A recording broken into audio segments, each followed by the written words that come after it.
Arroz y tartana de Vicente Blasco Ibáñez. Y a las 3 de la tarde entró doña Manuela en la plaza del mercado, envuelto el airoso busto en un abrigo cuyos faldones casi llegaban al borde de la falda, cuidadosamente enguantada, con el limosnero al puño y velado el rostro por la tenue blonda de la mantilla. Tras ella, formando una pareja silenciosa, marchaban el cochero y la criada. Un mocetón de rostro carrilludo y afeitado que respiraba brutal jocosidad, luciendo con tanta satisfacción como embarazo los pesados borceguíes, el terno azul con vivos rojos y botones dorados y la gorra de hule de ancho plato, y a su lado una muchacha morena y guapota, con peinado de rodete y agujas de perlas, completando este tocado de la huerta su traje mixto, en el que se mezclaban los adornos de la ciudad con los del campo. El cochero, con una enorme cesta en la mano y una espuerta no menor a la espalda, tenía la expresión resignada y pacienzuda de la bestia que presiente la carga. La muchacha también llevaba una cesta de blanco mimbre, cuyas tapas movíanse al compás de la marcha, haciendo que el interior sonase a hueco. Pero no se preocupaba de ella, atenta únicamente a mirar con ceño a los transeúntes demasiado curiosos o a pasear ojeadas hurañas de la señora al cochero o viceversa. Cuando, doblando la esquina, entraron los tres en la plaza del mercado, doña Manuela se detuvo como desorientada. ¡Gran Dios! ¡Cuánta gente! Valencia entera estaba allí. Todos los años ocurría lo mismo en el día de Nochebuena. Aquel mercado extraordinario, que se prolongaba hasta bien entrada la noche, resultaba una festividad ruidosa, la explosión de alegría y bullicio de un pueblo que entre montones de alimentos y aspirando el tufillo de las mil cosas que satisfacen la voracidad humana, regocijábase al pensar en los atracones del día siguiente. En aquella plaza larga, ligeramente arqueada y estrecha en sus extremos, como un intestino hinchado, amontonábanse las nubes de alimentos que habían de desparramarse como nutritiva lluvia sobre las mesas, satisfaciendo la gigantesca gula de la Navidad, fiesta gastronómica, que es como el estómago del año. Doña Manuela permaneció inmóvil algunos minutos en la bocacalle. Parecía mareada y confusa por el ruidoso oleaje de la multitud. Pero en realidad, lo que más la turbaba eran los pensamientos que acudían a su memoria. Conocía bien la plaza. Había pasado en ella una parte de su juventud, y cuando de tarde en tarde iba al mercado por ser víspera de festividad en que se encendían todos los hornillos de su cocina, experimentaba la impresión del que tras un largo viaje por países extraños vuelve a su verdadera patria. Como estaba grabado en su memoria el aspecto de la plaza. La veía cerrando los ojos y podía ir describiéndola sin olvidar un solo detalle.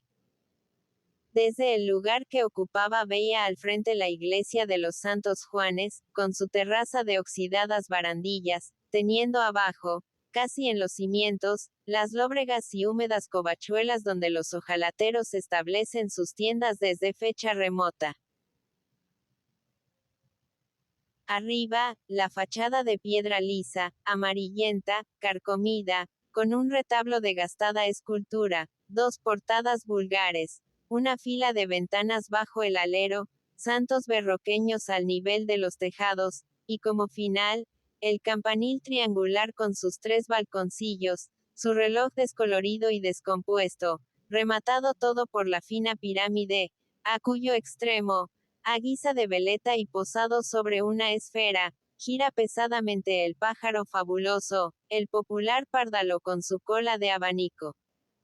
En el lado opuesto la lonja de la seda, acariciada por el sol de invierno y luciendo sobre el fondo azul del cielo todas las esplendideces de su fachada ojival.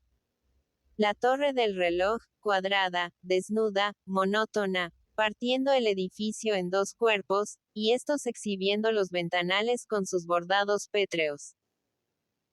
Las portadas que rasgan el robusto paredón, con sus entradas de embudo, compuestas de atrevidos arcos ojivales, entre los que corretean en interminable procesión grotescas figurillas de hombres y animales en todas las posiciones estrambóticas que pudo discurrir la extraviada imaginación de los artistas medievales.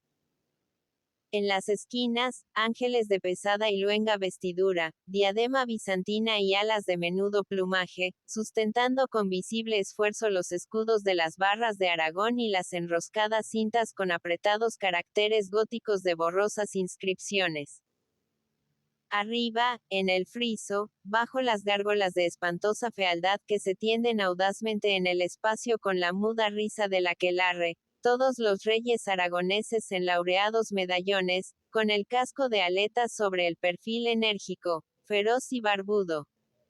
Y rematando la robusta fábrica, en la que alternan los bloques ásperos con los escarolados y encajes del cincel, la apretada rúa de almenas cubiertas con la antigua corona real.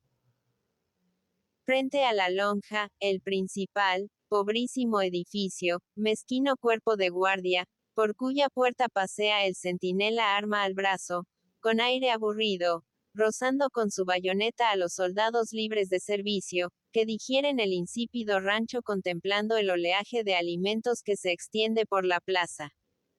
Más allá, sobre el revoltijo de toldos, el tejado de zinc del mercadillo de las flores. A la derecha, las dos entradas de los pórticos del Mercado Nuevo, con las chatas columnas pintadas de amarillo rabioso. En el lado opuesto, la calle de las Mantas, como un portalón de galera antigua, empavesada con telas ondeantes y multicolores que las tiendas de ropas cuelgan como muestra de los altos balcones. En torno de la plaza, cortados por las bocacalles, grupos de estrechas fachadas, balcones aglomerados, paredes con rótulos, y en todos los pisos bajos, tiendas de comestibles, ropas, drogas y bebidas, luciendo en las puertas, como título del establecimiento, cuántos santos tiene la corte celestial y cuántos animales vulgares guarda la escala zoológica. En este ancho espacio, que es para Valencia vientre y pulmón a un tiempo, el día de Nochebuena reinaba una agitación que hacía subir hasta más arriba de los tejados un sordo rumor de colosal avispero. La plaza, con sus puestos de venta al aire libre, sus toldos viejos, temblones al menor soplo del viento, y bañados por el rojo sol con una transparencia acaramelada, sus vendedores vociferantes, su cielo azul sin nube alguna, su exceso de luz que lo doraba todo a fuego, desde los muros de la lonja a los cestones de caña de las verduleras, y su vaho de hortalizas pisoteadas y frutas maduras prematuramente por una temperatura siempre cálida, hacía recordar las ferias africanas, un mercado marroquí con su multitud inquieta, sus ensordecedores gritos y el nervioso oleaje de los compradores. Doña Manuela contemplaba con fruición este espectáculo. Tachábase en su interior de poco distinguida. Pero, ¿qué remedio? Por más que ella tomase a empeño el transformarse, y obedeciendo a las niñas revistiera un empaque de altiva señoría, siempre conservaba amortiguados y prontos a manifestarse los gustos y aficiones de la antigua tendera que había pasado lo mejor de su juventud en la plaza del mercado. Qué tiempos tan dichosos los transcurridos siendo ella dueña de la tienda de las Tres Rosas. Si el dinero es la felicidad, nunca había tenido tanta como en los últimos años que pasó entre mantas e indianas, sedas y percalinas, arrullada a todas horas por el estrépito del mercado y viendo por las mañanas, al levantarse, el pardaló de San Juan. Y obsesionada por estos recuerdos, doña Manuela permanecía inmóvil en la esquina, como asustada por el gentío, sin fijarse en las miradas poco respetuosas que alguno que otro transeúnte le dirigía. Estaba próxima a los 50 años, según confesión que varias veces hizo a sus hijas. Pero era tan arrogante y bien plantada, unía a su elevada estatura tal opulencia de formas, que todavía causaba cierta ilusión, especialmente a los adolescentes, que con la extravagancia del deseo hambriento sienten ante los desbordamientos e hinchazones de la hermosura en decadencia la admiración que niegan a la frescura esbelta y juvenil. La mitad de los polvos y menjurjes que sus niñas tenían en el tocador los consumía la mamá, que en la madurez de su vida comenzó a saber cómo se agrandan los ojos por medio de las rayas negras, cómo se da color a las mejillas cuando éstas adquieren un fúnebre tinte de membrillo, y cómo se combate el vello traidor que alevosamente asoma en el labio y en la barba cual película de melocotón, convirtiéndose después en espantosas cerdas. Acicalábase como una niña, guardando con su cuerpo atenciones que no había tenido en su juventud. ¿Para quién se arreglaba? Ni ella misma lo sabía. Era puro deseo de retardar en apariencia la llegada de la vejez. Precauciones, según propia afirmación, para no parecer la abuela de sus hijas y para sentir una indefinible satisfacción cuando en la calle echaban una flor descarriada a su garbo de buena moza. En cambio, su criada era poco sensible a la galantería callejera. Acogíala con un gesto de rústico desprecio, un fruncimiento de labios desdeñoso. Algo que mostrase la indignación de una castidad hasta la rudeza, la insolencia de una virtud salvaje. Doña Manuela pareció decidida por fin a lanzarse en el viviente oleaje de la plaza. Vamos, Vicenteta, no perdamos tiempo. Tú, Nelet, marcha delante y abre paso.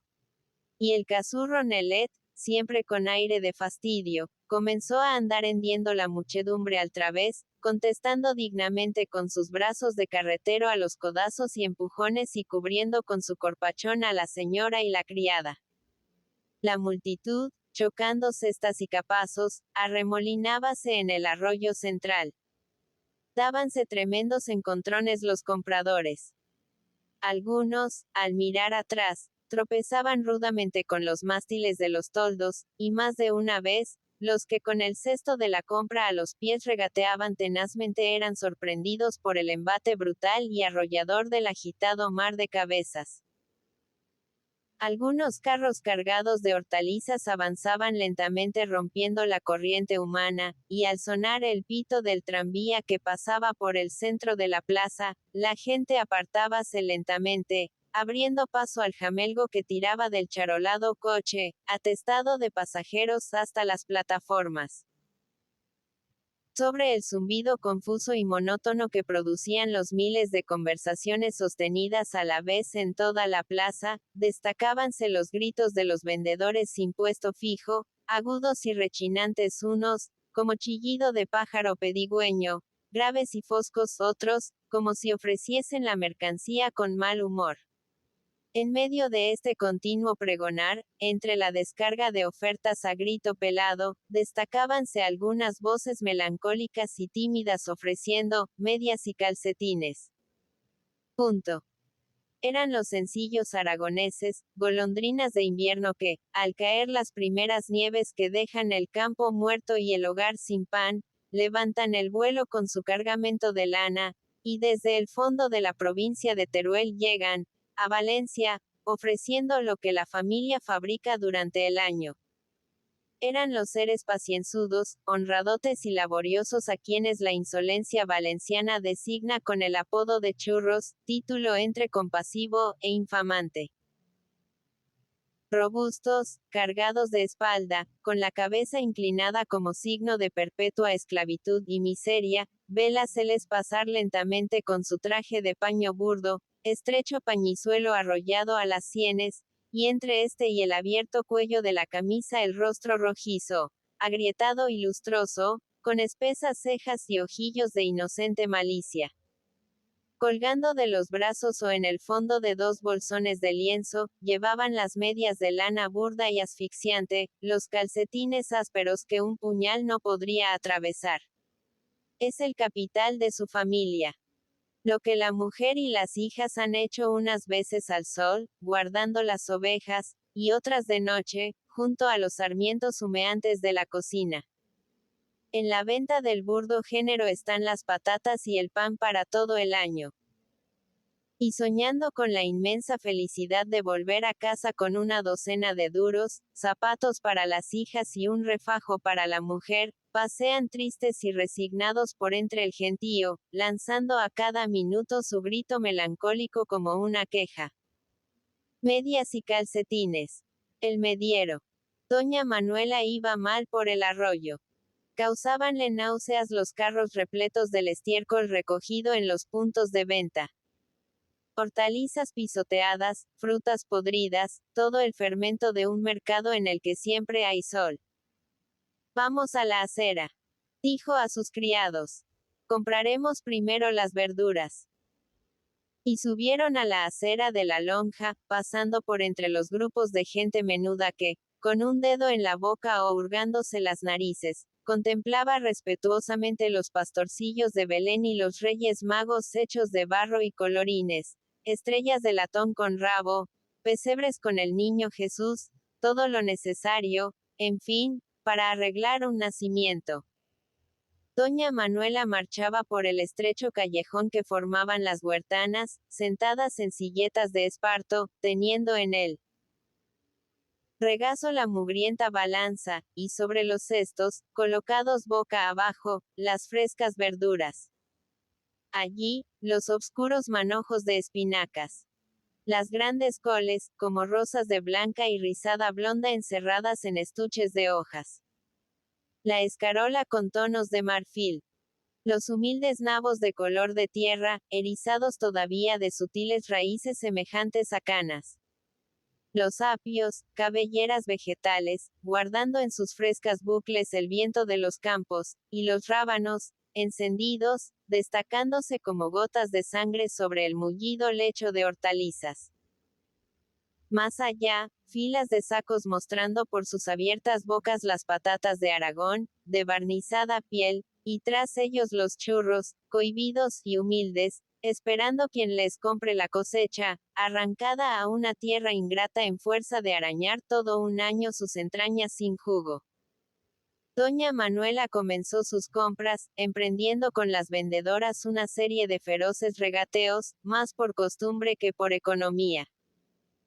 Nelet, levantando las tapas de la cesta, iba arreglando en el interior los manojos de frescas hortalizas, mientras la señora no dejaba tranquilo un solo instante su limosnero, pagando en piezas de plata y recibiendo con repugnancia calderilla verdosa y mugrienta. Ya estaba agotado el artículo de verduras. Ahora a otra cosa. Y atravesando el arroyo, pasaron a la acera de enfrente, a la del principal, donde estaban los vendedores del casquijo, vaya un estrépito de 1000 diablos. ¿Quién se conocía la proximidad de las escalerillas de San Juan, con sus lóbregas cuevas, abrigo de los ruidosos ojalateros? Un martilleo estridente, un incesante trac-trac del latón aporreado salía de cada una de las covachuelas, cuyas entradas lóbregas, empavesadas con candiles y farolillos, alcuzas y coberteras, todo nuevo, limpio y brillante, recordaban las lorigas de aceradas escamas de los legionarios romanos. Doña Manuela huyó de este estrépito, que la ponía nerviosa. Pero antes de llegar al principal hubo de detenerse entre sorprendida y medrosa. En el arroyo, la gente se arremolinaba gritando. Algunos reían y otros lanzaban exclamaciones indecentes, chasqueando la lengua como si se tratara de una riña de perros. Asustada en el primer momento por las ondulaciones violentas de la muchedumbre que llegaban hasta ella, no sabía si huir u obedecer a su curiosidad, que la retenía inmóvil. ¿Qué era aquello? Se pegaban. La multitud abrió paso, y veloces, con ciego impulso, como espoleadas por el terror, pasaron una docena de muchachas despeinadas, greñudas, en chancleta, con la sucia faldilla casi suelta y llevando en sus manos, extendidas instintivamente para abatir obstáculos, un par de medias de algodón, 3 limones, unos manojos de perejil, peines de cuerno, los artículos, en fin, que pueden comprarse con pocos céntimos en cualquier encrucijada. Aquel rebaño sucio, miserable y asustado, con la palidez del hambre en las carnes y la locura del terror en los ojos, era la piratería del mercado, los parias que estaban fuera de la ley, los que no podían pagar al municipio la licencia para la venta, y al distinguir a lo lejos la levita azul y la gorra dorada del alguacil, avisábanse con gritos instintivos, como los rebaños al presentir el peligro, y emprendían furiosa carrera, empujando a los transeúntes, deslizándose entre sus piernas, cayendo para levantarse inmediatamente, abriendo agujeros en la masa humana que obstruía la plaza. La gente reía ante esta desbandada al galope, celebrando la persecución del alguacil. Nadie comprendía lo que era para aquellas infelices la pérdida de su mísera mercancía, la desesperada vuelta al tugurio paterno, donde aguardaba la madre dispuesta a incautarse del par de reales de ganancia o a administrar una paliza. Doña Manuela también rió un poco, siguiendo con la vista la ruidosa persecución que se alejaba, y entró después en el mercado de Casquijo, buscando las golosinas silvestres que la gente rumia con fruición en Navidad, olvidándolas durante el resto del año. Los puestos de venta llegaban hasta las mismas puertas del principal. Los compradores codeábanse con el centinela, y los dos oficiales de la guardia, con las manos metidas en el capote y las piernas golpeadas por el inquieto sable, paseaban por entre el gentío buscando caras bonitas. Andábase con dificultad, temiendo meter el pie en las esteras de esparto redondas y de altos bordes, en las cuales amontonábanse, formando pirámide, las lustrosas castañas de color de chocolate y las avellanas, que exhalaban el acre perfume de los bosques. Las nueces lanzaban en sus sacos un alegre cloc cloc cada vez que la mano del comprador las removía para apreciar su calidad. Y un poco más adentro, como un tesoro difícil de guardar, estaba en pequeños sacos la aristocracia del casquijo, las bellotas dulzonas, atrayendo las miradas de los golosos. Acababa de hacer su compra doña Manuela, cuando hubo de volver la cabeza sintiendo en la espalda una amistosa palmada. Era un señor entrado en años, con un sombrero de cuadrada copa, de forma tan rara, que debía pertenecer a una moda remota, si es que tal moda había existido. Iba embozado en una capa vieja, por bajo de la cual asomaba una esportilla de compras, y por encima del embozo de raído terciopelo mostrábase su rostro lleno y colorado, en el que los detalles más salientes, aparte de las arrugas, eran un bigote de cepillo y unas cejas canosas, tan oblicuas, que hacían recordar los chinos de los abanicos. Juan, exclamó doña Manuela. Pisanteta dio con un codo al cochero y le habló al oído. Era don Juan, el hermano de la señora, aquel de quien todos hablaban mal en casa, aunque con cierto respeto, llamándole por antonomasia, el tío. Los ojillos de don Juan, inquietos e investigadores, revolvíanse en sus profundas cuencas rodeadas de grietas.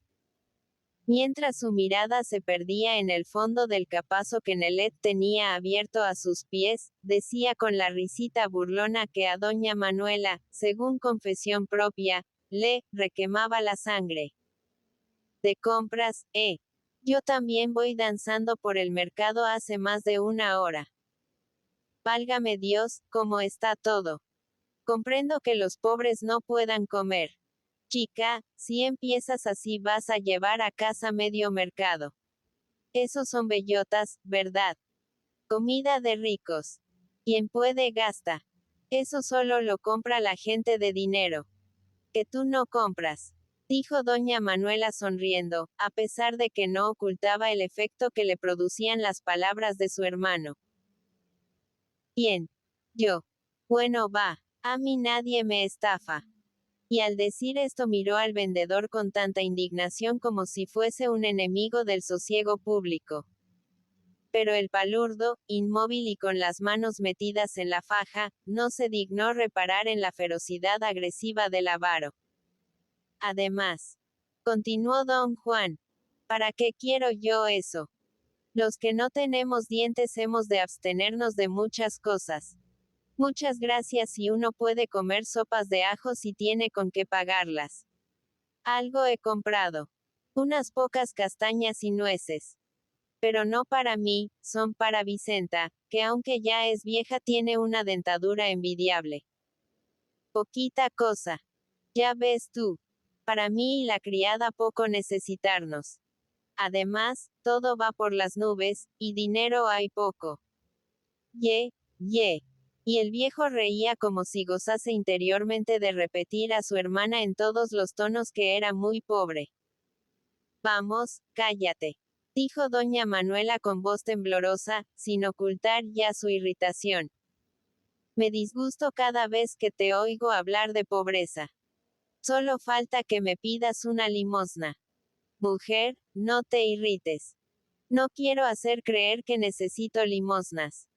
Soy pobre, pero aún tengo para no morirme de hambre, y sobre todo, con orden y economía, sin querer aparentar más de lo que realmente se tiene, lo pasa cualquiera tan ricamente. Y estas palabras las subrayó el viejo con el acento y la mirada burlona que fijaba en su hermana. Juan, toda la vida serás un miserable. ¿De qué te sirve guardar tanto dinero? Vas a llevarlo al otro mundo.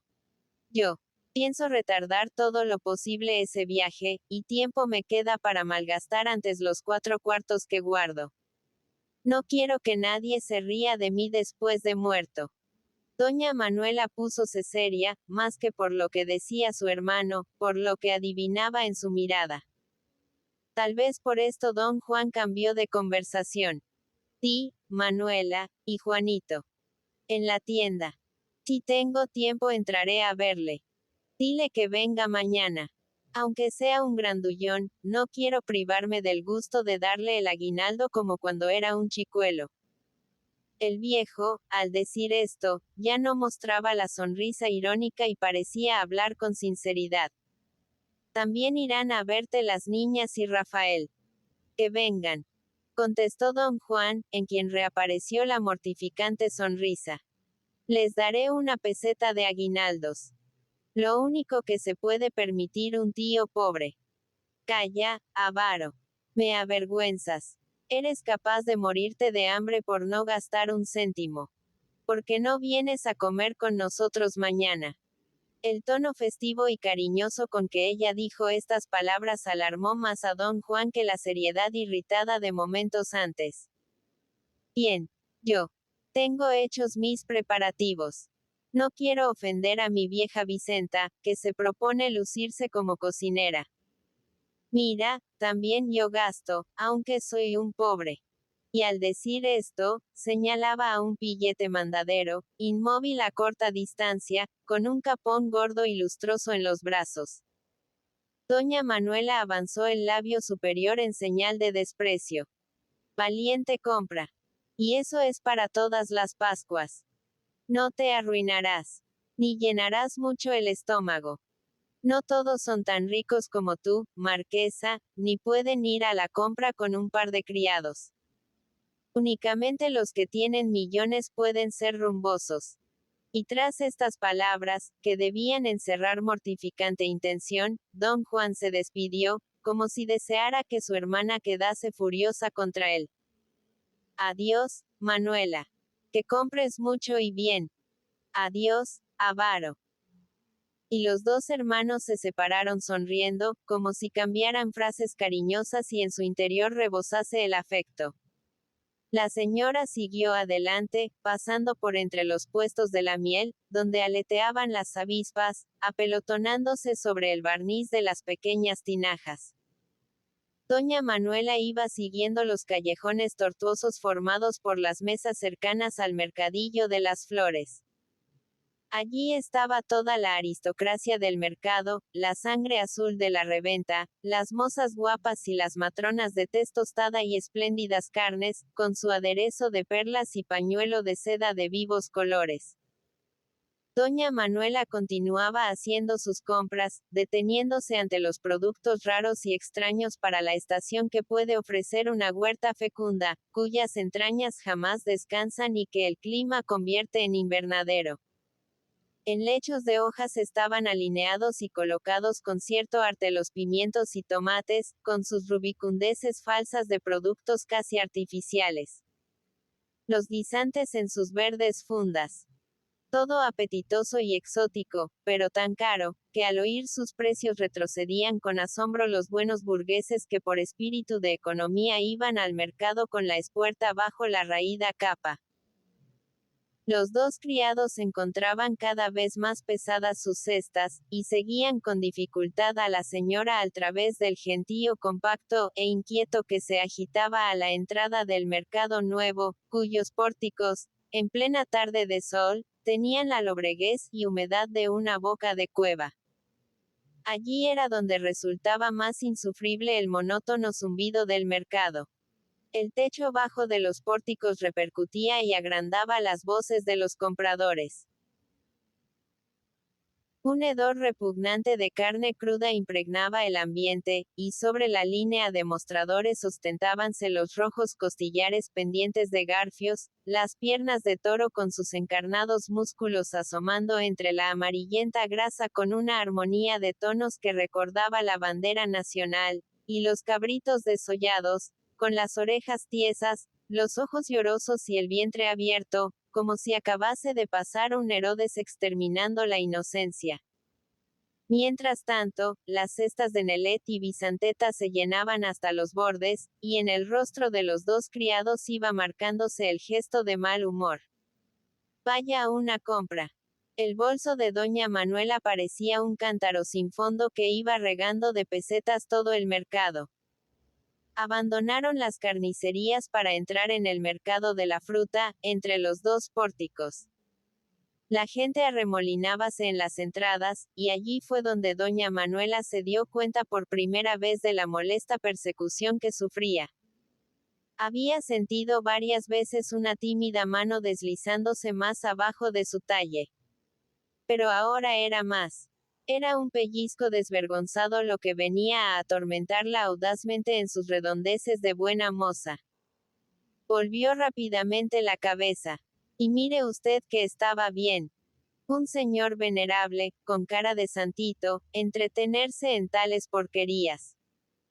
Doña Manuela lanzó una mirada tan severa al vejete de rostro bondadoso, que el sátiro retrocedió, levantando el embozo de la capa con sus audaces manos. Siguió adelante la ofendida señora, pero a los pocos pasos la detuvo el escándalo que estalló a su espalda. Sonó una bofetada y la voz de Vicenteta gritando a todo pulmón. «Tío Morra», repitiendo la frase un sinnúmero de veces con la furia de una virtud salvaje que quiere enterar a todo el mundo de su ruda castidad.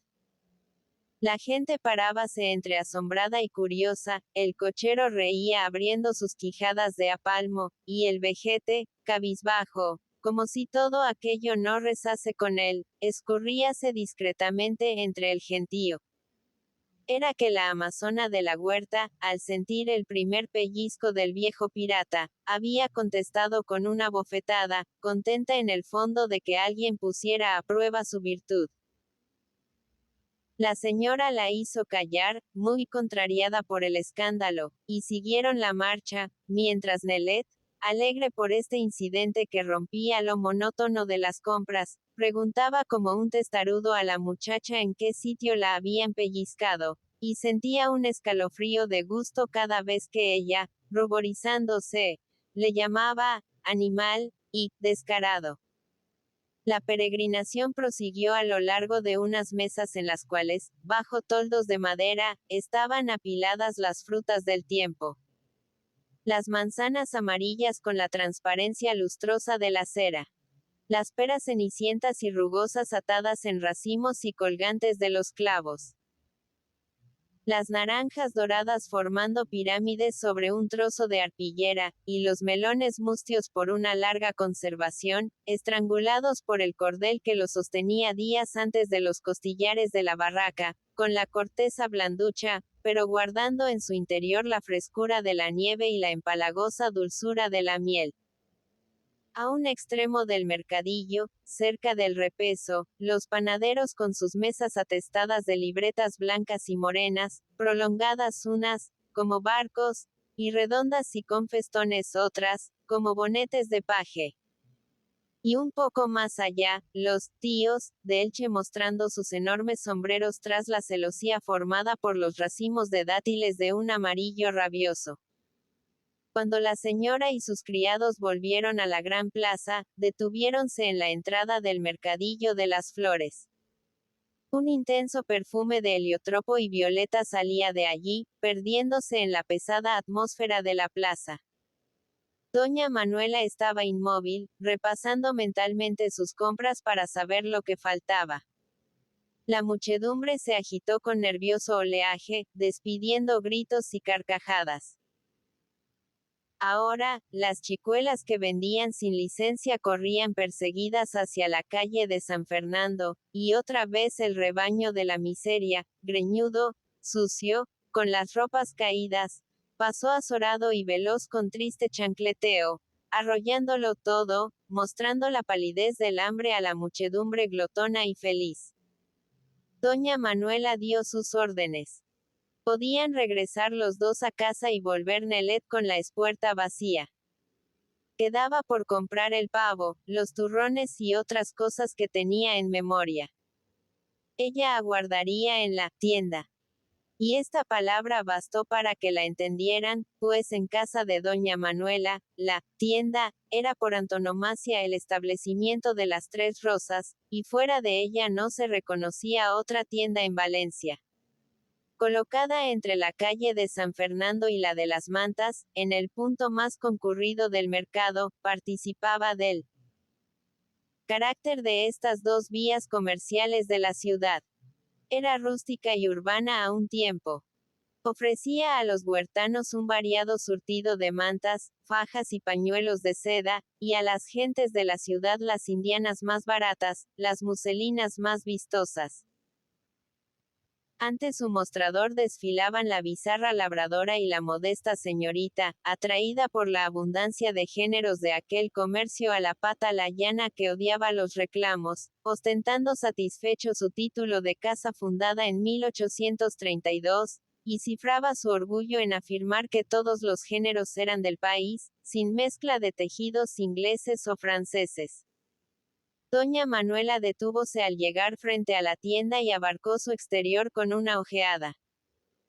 Del primer piso, y cubriendo el rótulo ajado de la casa, Antonio Cuadros, sucesor de García y Peña, colgaban largas cortinas formadas de mantas que parecían mosaicos, orladas con complicados borlajes y apretadas filas de madroños.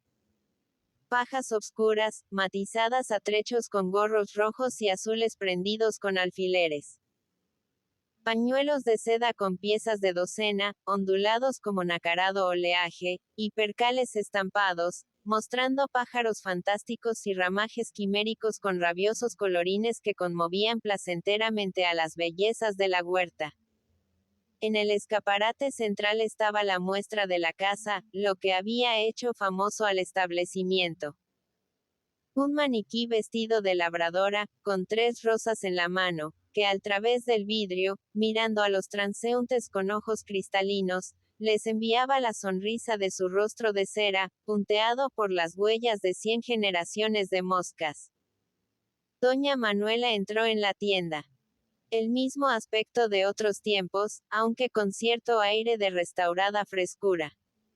La anaquelería, de madera vieja, atestada de cajas. Sobre el mostrador telas y más telas extendidas sin compasión hasta barrer el suelo. Dependientes con el pelo aceitoso y las brillantes tijeras asomando por la abertura del bolsillo, y mujeres discutiendo con ellos, como si estuvieran en el centro del mercado, abrumándolos con irritantes exigencias. Voy al momento, Manuela. Siéntese usted. El que así hablaba era un hombre fornido, de áspero bigote, estrecha frente, pelo hirsuto y fuerte, rebelde a peines y cepillos, con las puntas hacia adelante, y quijada brutal, que se disimulaba un tanto bajo una sonrisa bondadosa. Estaba ocupado en vender un tapabocas a dos mujeres que llevaban de las manos a un chiquillo barrigudo, y era de admirar la paciencia con que aquel hombre, siempre sonriendo, sufría a las feroces compradoras, que por 6 reales regateaban durante media hora. Doña Manuela atendía con interés las palabras de los compradores y no volvió la cabeza para ver quién abría la puertecilla de la garita, a la que pomposamente llamaban despacho. Y saltaba velozmente el mostrador. Siéntese usted, mamá. Era Juanito quien la hablaba, su hijo mayor, un muchacho nacido en la misma tienda, que seguía agarrado a ella, sin servir para nada, como decía su madre, y sin querer ser otra cosa que comerciante. Estaba próximo a los 30 años. Era alto, enjuto, desgarbadote y algo cargado de espaldas. La barba espesa y crespa se le comía gran parte del rostro, dándole un aspecto terrorífico de bandido de melodrama. Pero no era más que un antifaz, pues examinándolo bien, bajo la máscara de pelo veíase la cara sonrosada e inocente de un ruño, la mirada tímida y la sonrisa bondadosa de esos seres detenidos en la mitad de su crecimiento moral, que aunque mueran viejos son débiles y blandos, faltos de voluntad, incapaces de vivir sin el calor que presta el cariño. Ah, eres tú, Juanito, dijo doña Manuela. ¿Qué hacías? Lo de siempre. Estaba trabajando en los libros de la casa, ordenando el trabajo para el próximo inventario de fin de año.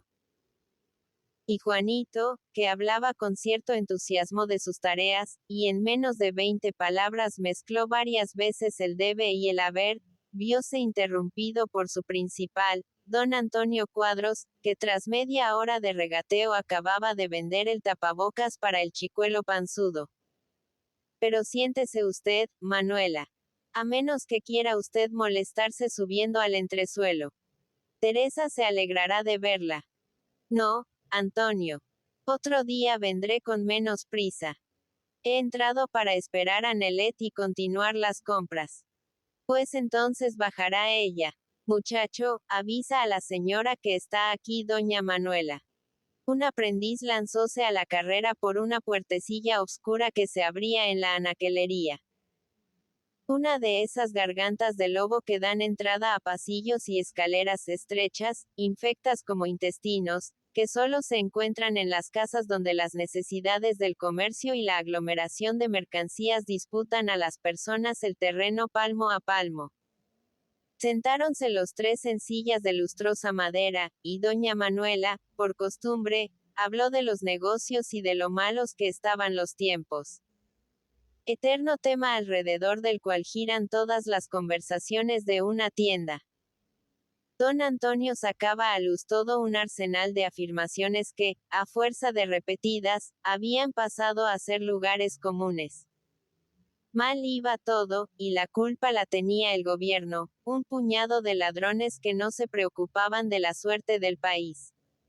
En otros tiempos se vendía bien el vino, tenían dinero los del arroz, y el comercio daba gusto. Santo cielo. Pensar el paño negro y fino que él había vendido a la gente de la ribera, las mantas que despachaba, los mantones y pañuelos que se habían empaquetado sobre aquel mostrador. Y todos pagaban en oro. Pero ahora, las cosechas no tenían salida, no había dinero, el comercio iba de mal en peor y las quiebras eran frecuentes.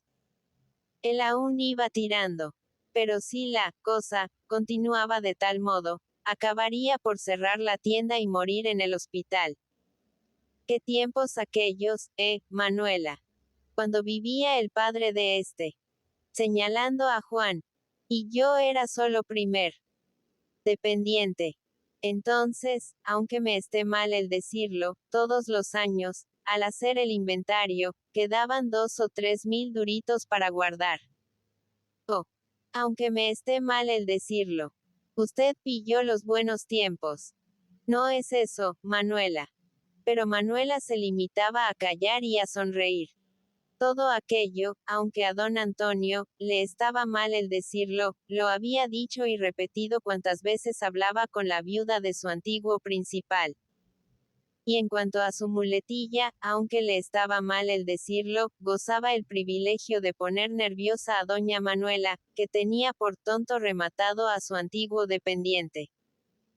Abrióse una portezuela del mostrador y entró en la tienda la esposa de don Antonio, una mujer voluminosa, con la obesidad blanducha y el cutis lustroso que produce una vida de encierro e inercia y que lesiaban cierto aire monjil.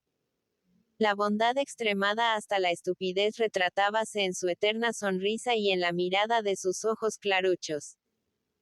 Lo más característico en su persona eran los relucientes rizos aplastados por la bandolina, que cubrían su ancha frente como una cortinilla festoneada, y la costumbre de cruzar las manos sobre el vientre, luciendo en los dedos un surtidor de sortijas falsas.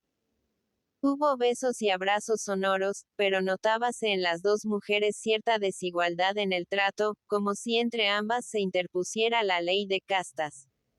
La esposa del comerciante era solo Teresa, mientras que ésta llamaba siempre doña Manuela a la madre de Juanito, y en sus palabras notábase un acento lejano de humilde subordinación. Los años y el frecuente trato no habían podido borrar el recuerdo de la época en que Teresa era criada en aquella tienda y el escándalo de los señores al verla casada con el dependiente principal. Además, Teresa no había ascendido un solo peldaño en la escala de la vanidad. En presencia de doña Manuela revelábase siempre la antigua criada, y aceptaba como una confianza inaudita que la señora la tratase con las mismas consideraciones que a un igual. Sí, doña Manuela.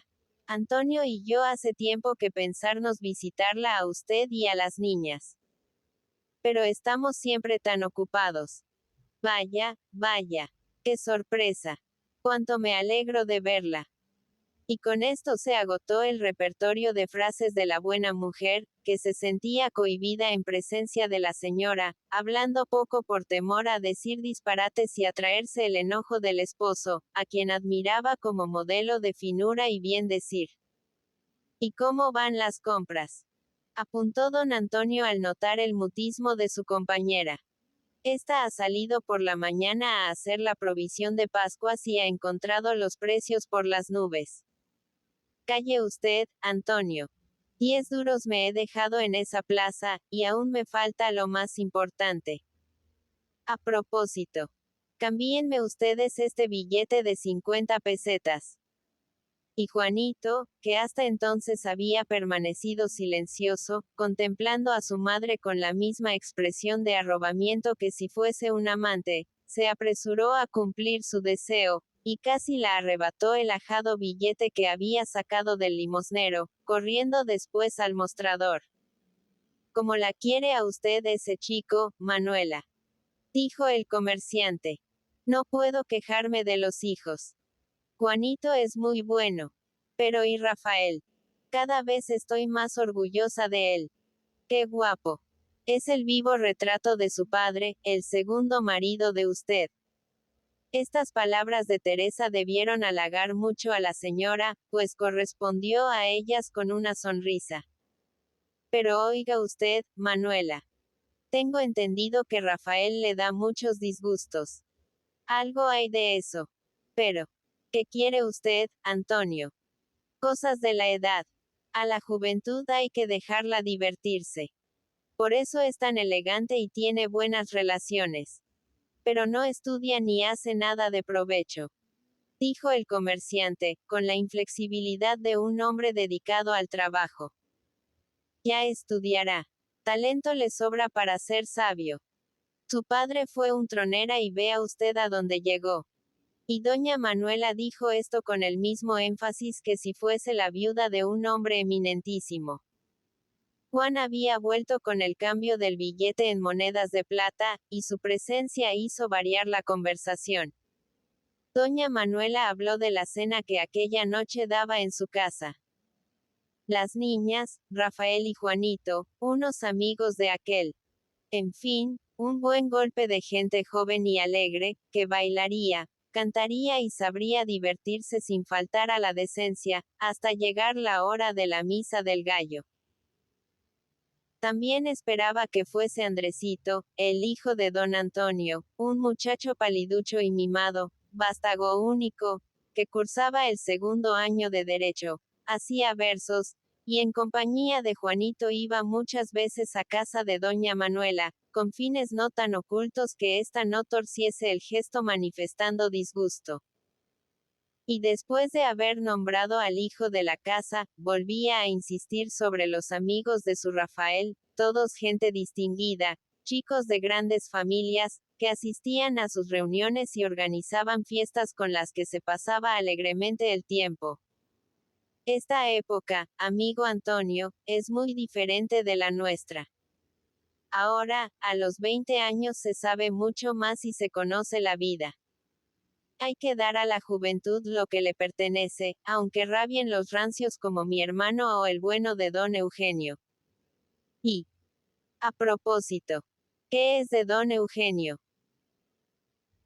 El hombre por quien preguntaba doña Manuela era el fundador de la tienda de las Tres Rosas, don Eugenio García, el decano de los comerciantes del mercado, un viejo que arrastraba 40 años en cada pierna, como él decía, y mostrábase orgulloso de no haber usado jamás sombrero, contentándose con la gorrilla de seda, que, según él, era el símbolo de la honradez, la economía y la seriedad del antiguo comercio, rutinario y cachazudo.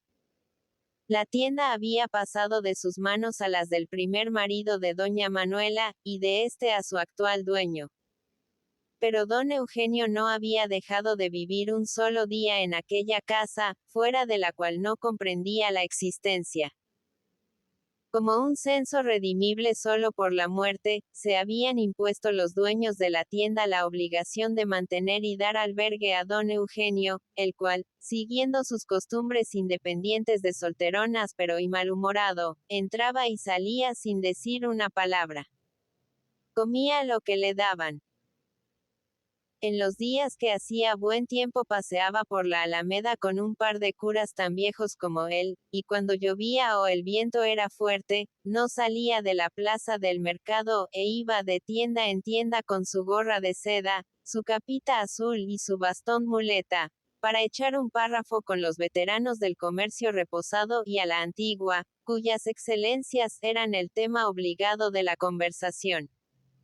Don Antonio sonrió al hacer doña Manuela la pregunta. Don Eugenio. No sé dónde estará, pero de seguro que no ha salido del mercado. En días como este le gusta presenciar las compras, y pasa horas enteras embobado ante las vendedoras, aunque lo empujen y lo golpen. Sigue fiel a sus manías. Nunca dice a dónde va, y eso que, aunque me esté mal el decirlo, aquí se le traía con las mayores consideraciones.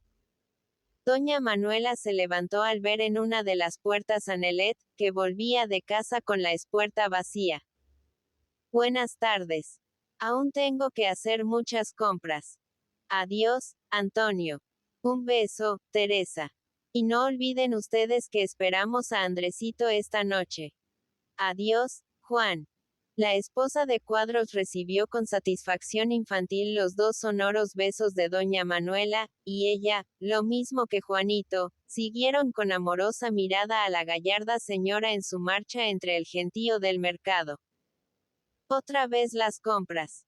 Pero ahora fuera de la plaza, en la calle del Trench.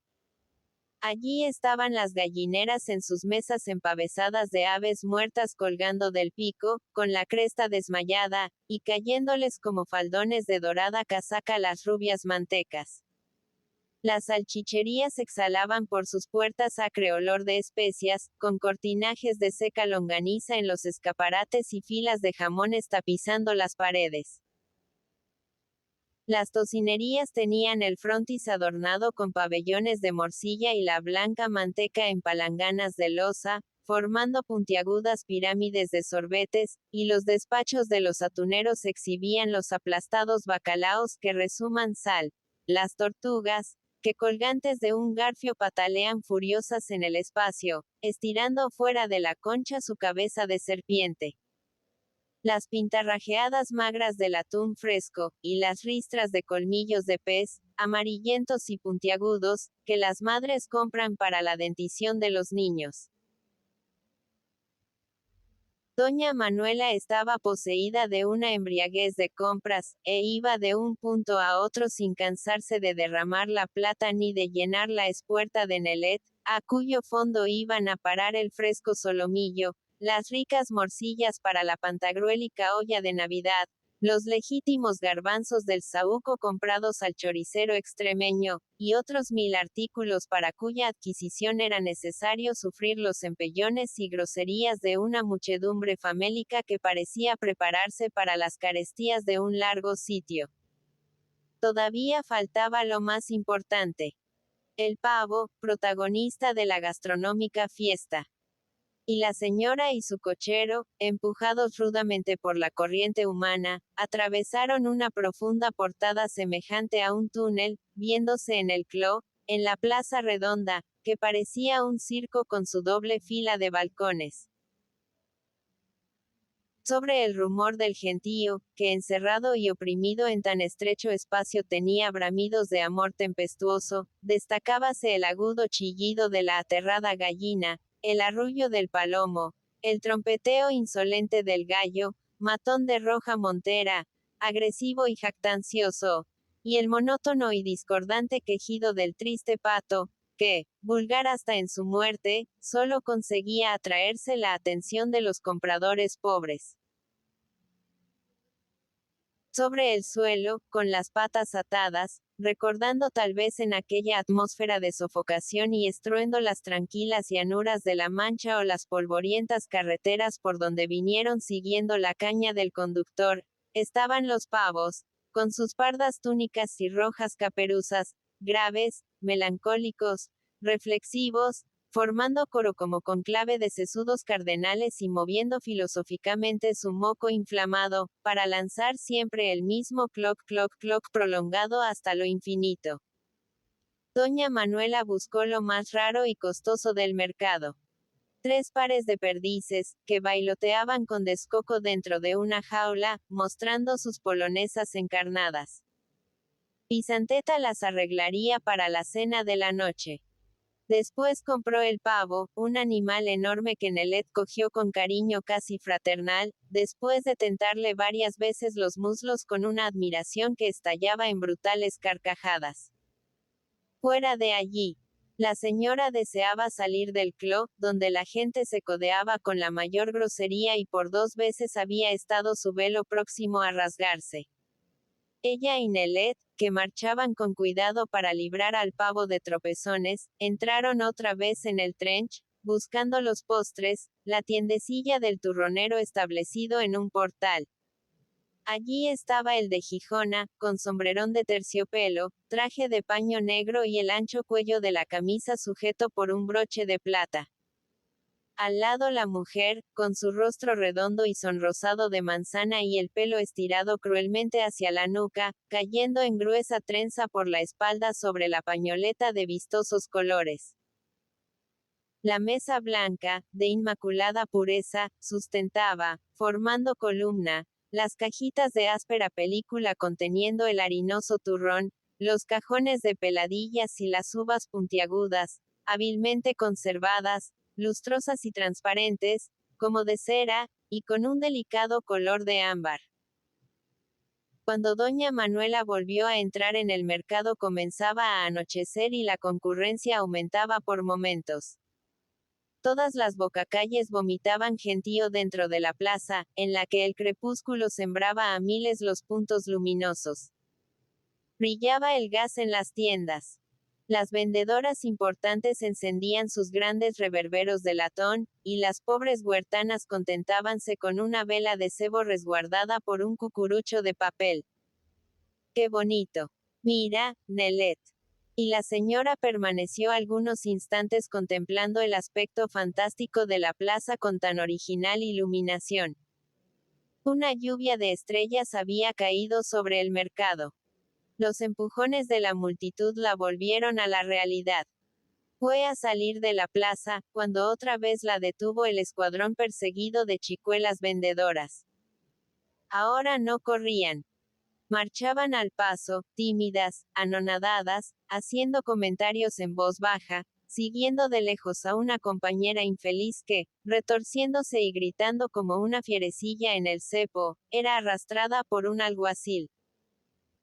El mísero rebaño pasó ante doña Manuela con triste chancleteo, y la señora no pudo reprimir un movimiento de repulsión ante aquellas cabelleras greñudas y encrespadas que servían de marco a rostros escuálidos y sucios, en los que la piel tomaba aspecto de corteza. ¡Gran Dios, qué gente! Y doña Manuela, viendo tales fachas, por una extraña relación de pensamientos, sujetó su bolso con las dos manos, como si alguien fuese a robarla. Después se tentó los bolsillos del gabán, y, justo, no eran falsas sus sospechas. Le habían robado el pañuelo. Indudablemente habría sido mucho antes, entre la agitación y los empujones del gentío. Pero esto no impidió que la señora siguiese con la mirada iracunda el grupo sucio, maloliente y miserable que se alejaba, anonadado por el hambre y la pena, entre el oleaje de alimentos y de general alegría. Doña Manuela avanzó sus labios en señal de desprecio. ¿Cómo estaba el mundo? No había religión, orden ni autoridad, y, claro, era imposible que una persona decente saliese a la calle sin que la pillería le diera que sentir.